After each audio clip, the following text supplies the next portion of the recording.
नमस्कार, capital TV का खास शो राहुल का अग्निपथ देख रहे हैं आप। मैं हूं आपके साथ पूजा। जब देश वैश्विक मंच पर संतुलन और समझदारी से कदम उठाता है तब कांग्रेस पार्टी को यह मौका मिल जाता है कि वो उस पर सस्ती राजनीति करे।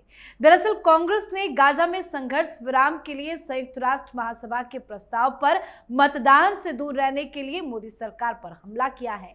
पार्टी ने आरोप लगाया है कि भारत की विदेश नीति खस्ता हाल है। कांग्रेस अध्यक्ष मल्लिकार्जुन खड़गे से लेकर प्रियंका गांधी वाड्रा, पवन खेड़ा और केसी वेणुगोपाल जैसे नेता इस फैसले को नैतिक कूटनीति के खिलाफ बता रहे हैं। कांग्रेस के बयान सुनिए तो ऐसा लगता है जैसे वो भारत की सरकार नहीं, इजराइल के विरोधी गुट की भाषा बोल रहे हो। वैसे दुर्भाग्य से ये पहली बार नहीं हुआ है। असल में उनका इशारा नैतिकता की ओर नहीं, मुस्लिम समुदाय की तरफ होता है। ये एक सोची समझी लाइन है जिसे बार बार दोहराया जाता है ताकि समुदाय विशेष को लगे कि कांग्रेस ही उनका सच्चा हिमायती है। तो कांग्रेस की इस राजनीति पर आज चर्चा करेंगे, पर इजराइल ईरान के बीच में जबरदस्त संघर्ष भी जारी है।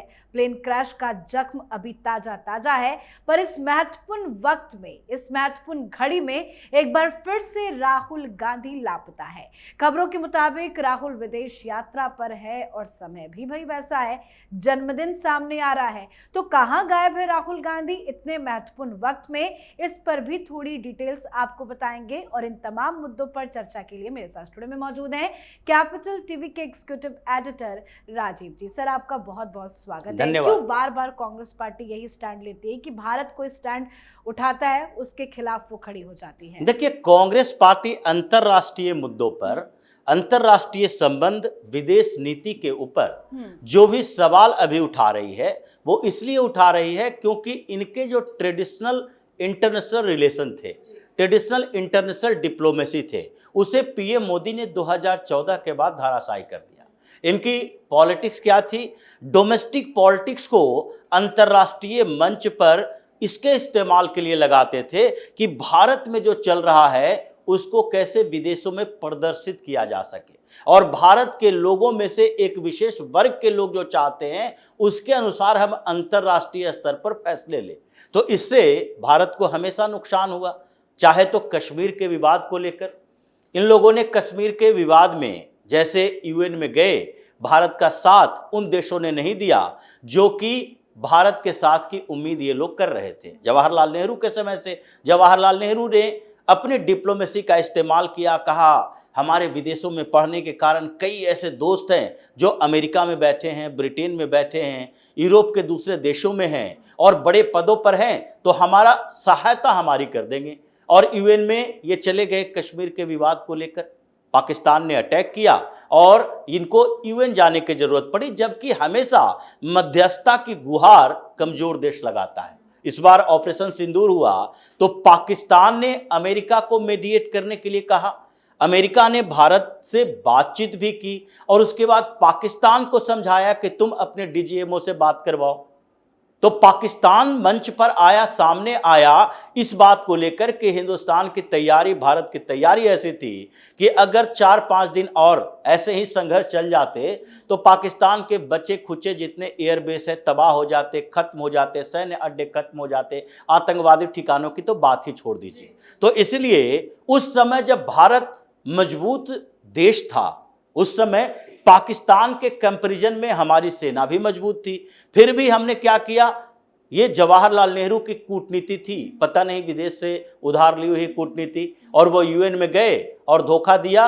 अमेरिका ने धोखा दिया, ब्रिटेन ने, और उसी धोखे के बाद में जवाहरलाल नेहरू खुद एक्सेप्ट करते हैं। विजयलक्ष्मी पंडित को लेटर लिखा था, उसमें कहा हमारे ब्रिटेन और अमेरिका के दोस्तों ने हमें धोखा दे दिया, इसलिए आज लाइन ऑफ कंट्रोल है।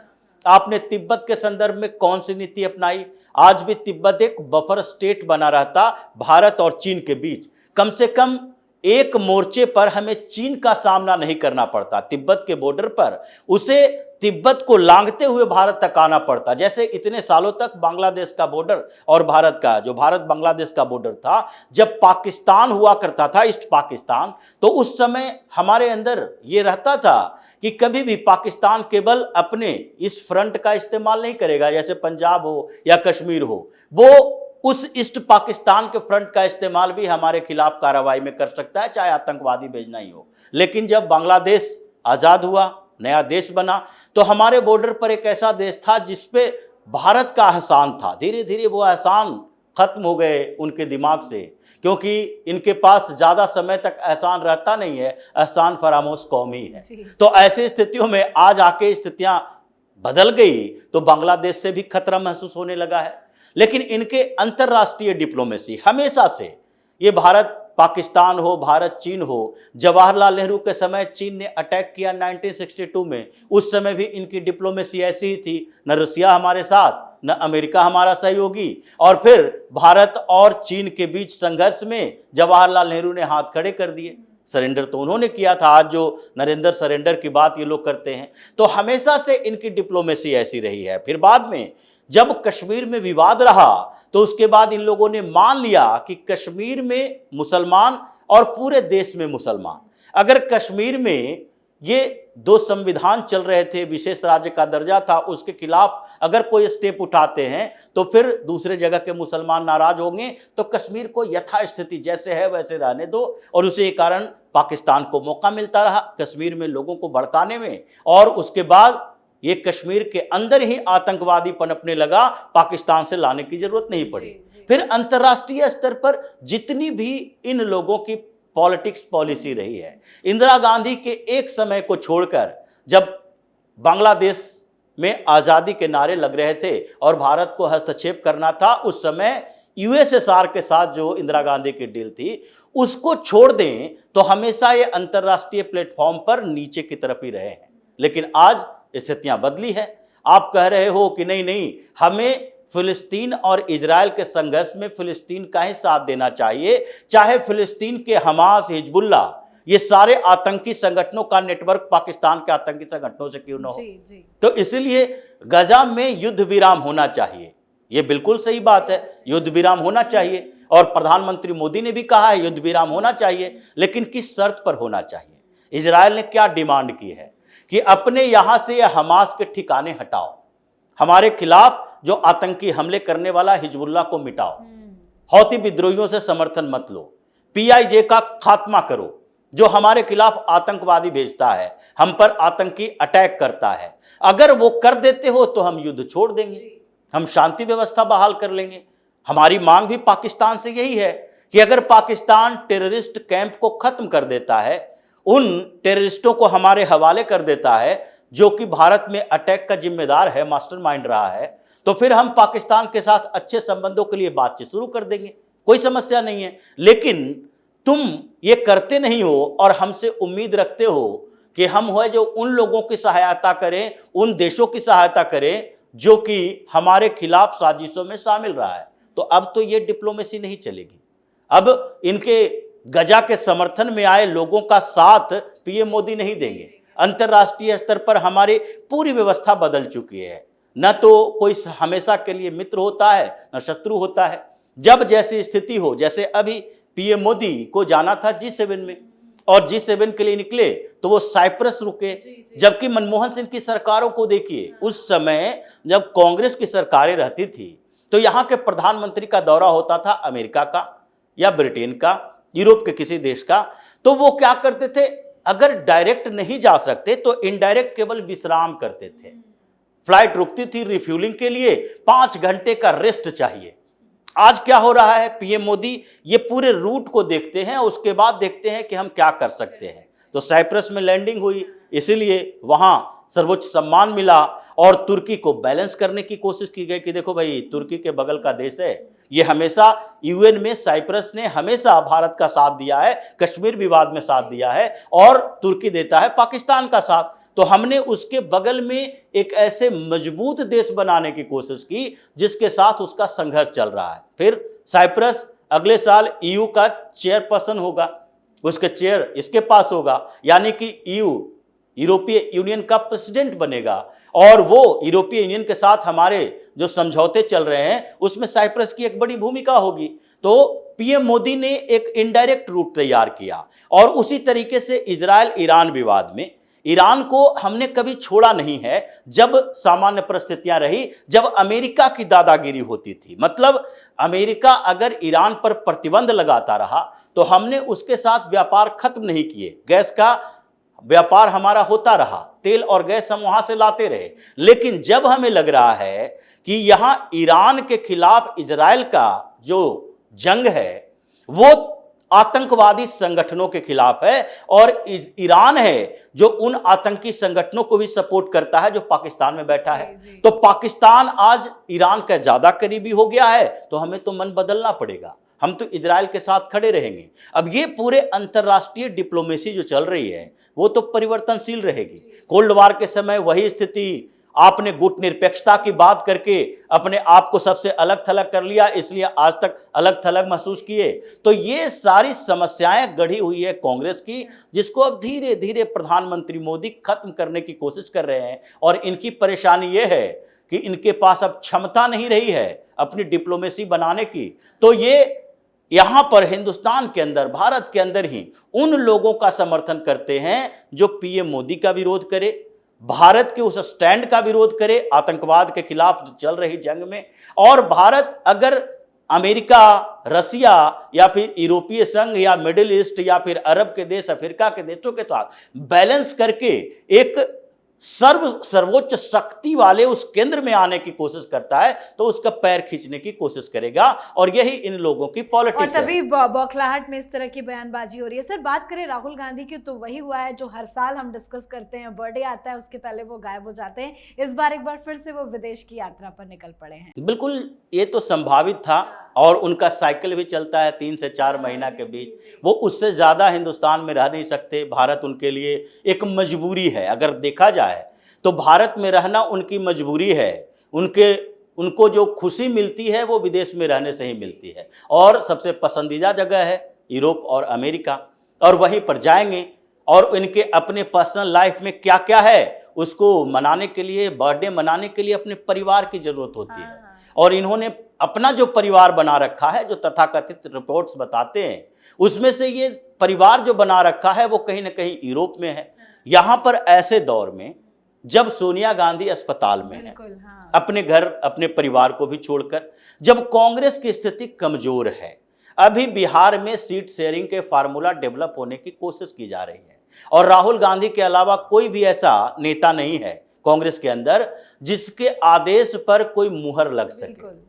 कोई फाइनल डिसीजन ले ही नहीं सकता। मल्लिकार्जुन खड़गे भी नहीं ले सकते, सोनिया गांधी भी नहीं ले सकती अभी के समय में। वो तो लगभग साइलेंट हो चुकी है। राहुल गांधी का पूरा कुनबा जो उनके इर्द गिर्द बैठे हुए 2-4 नेता हैं, उन लोगों ने सोनिया गांधी की टीम को इग्नोर कर दिया। इसलिए तो कहते हैं कि पुराने लोग जो हैं वो लंगड़े घोड़े की तरह हैं। राहुल गांधी बोल रहे हैं।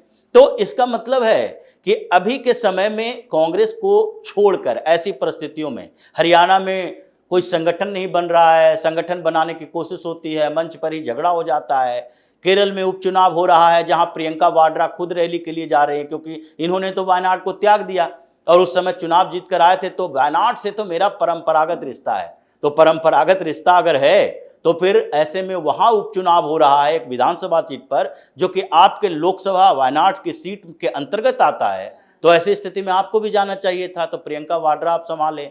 लुधियाना में पंजाब के अंदर चुनाव है, वहां भी आपने एक भी रैली प्रदर्शन नहीं किया, जबकि अरविंद केजरीवाल अपनी पूरी टीम लेकर गया हुआ है। तो कांग्रेस में उस व्यक्ति की इज्जत कैसे हो सकती है जो अपने नेताओं कार्यकर्ताओं के शाख को दांव पर लगाकर उड़ जाता है।